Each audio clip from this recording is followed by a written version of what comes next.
just across Europe, across the United States, there's all these drives from the government down to transition over to renewable sources, which it became very apparent those aren't reliable, dependable. Um, are there other alternatives like going to nuclear that can fill that void?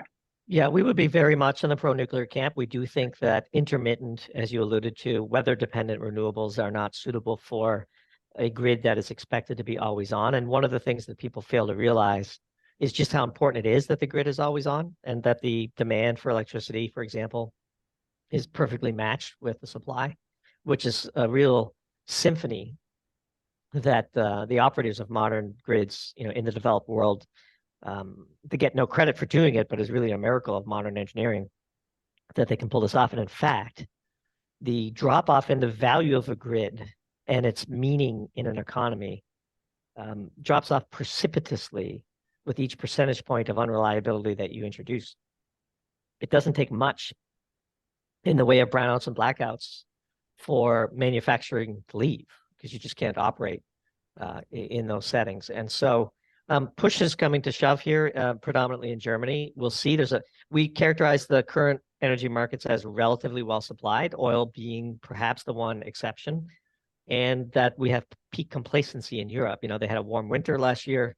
They have, we think, foolishly confused good luck with sound strategy, and they are rolling the dice going into this winter. Let's hope they win again. We are not pro chaos and certainly not pro suffering of our many European subscribers, but we're taking a chance. We're rolling the dice. And so the things that, like, for example, at the peak of the energy crisis, if you're looking for things to look at, cues from the screen, the energy corrected price of coal exceeded that of oil, which was the first time in history that we could find that. That's like one of those numbers on a screen that jumps out at you, at least jumps out to us. The way you correct coal and oil is you divide the BTUs inherent in each, and you could see that we were in such an energy crisis that coal, which has some advantages over oil because it's a solid, it's easy to ship, and you could just make a giant pile of it outside of your warehouse and not worry about it, not being there the next day. Coal was more valuable for a period of time. In fact, thermal coal, which we burn to make electricity, was more valuable than coking coal, which we use to make steel, which was a higher quality version of coal. Whenever you see crazy prices that you've never seen in the market before, you know that you're in a new domain and you need to see what's going on. In fact, we told our Pro Tier subscribers that the crisis won't be abated until we see this energy corrected price of coal revert back to historical means under the price of oil, and it has done so now. And so these are the types of things that we do, that we write about, that we provide. We're not traders, but we do provide cues and inputs into other people's processes that they can use to make investment decisions.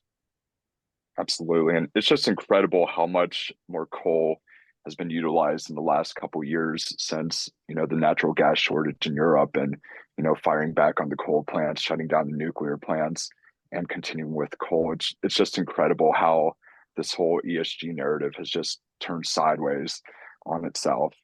Yeah, we call that the Streisand effect. They have had the opposite intent. The effort to suppress has only created more demand. We're going to set a record for coal production and consumption, both last year and this year, as you say.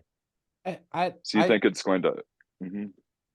Sorry, Matthew. I just want to interject because when we talked to Tony Greer, actually, just a few weeks ago, one of the things he said that would actually cause some of the environmental policies that have caused this energy crisis to reverse would likely be an uptick in natural disasters, putting grids offline as they become more and more dependent on clean energy. And I know that you're anti-chaos, but when he said it, it just rang to me as like, that's probably at this point what it feels like it would take. What do you think about that sort of line of thought of that'll probably be what it, be the push that we need? Yeah, I would partition between what I would like to see happen and what I think we'll see happen. Yeah, absolutely. And what I would like to see happen is we have engaged political discourse where authentically held views are expressed politely and both sides debate, and then we decide on the best course for society and we change. What I suspect will have to happen, as Tony alludes to, is that we will have to suffer a certain amount of pain before we are shocked into making the correct political choices. My concern with that path is it's a bit of a singularity, at least politically. You don't know what you're going to get. And we have warned our friends on the progressive environmental left that if you push too hard, too fast on this, you might not like the political response. So you might get sort of what they would call far right populist movements that have other attributes about them that you might not be comfortable with, but they're winning the minds and hearts of the population because anybody willing to say and do the things that are needed to solve the pain problem can come into office. And whether it's peaceful or not, and we have said many times, on the path from abundance to starvation is riot. I mean, the people will riot. And Tony is correct that that's probably the likely outcome. We don't like to spend too much time dwelling on that because we're still trying to fight the debate fight, the civilized discourse fight. I'll debate anybody on any topic anywhere that has authentically held beliefs that they express politely, within reason, of course. I mean, I'm not going to debate Holocaust deniers or something like that. But in the end, like if you have a view on energy technology that is different from mine, I will engage with you as long as it's polite. And we can start by mapping out where we agree and then drill in on the differences and then see, based on the relative power of each other's arguments, who wins. And I'm always open to change my mind, of course. It's not like we are fixed in our views. And we have learned as we've written Doomberg. One of the most powerful things about Doomberg, we've written 220 pieces.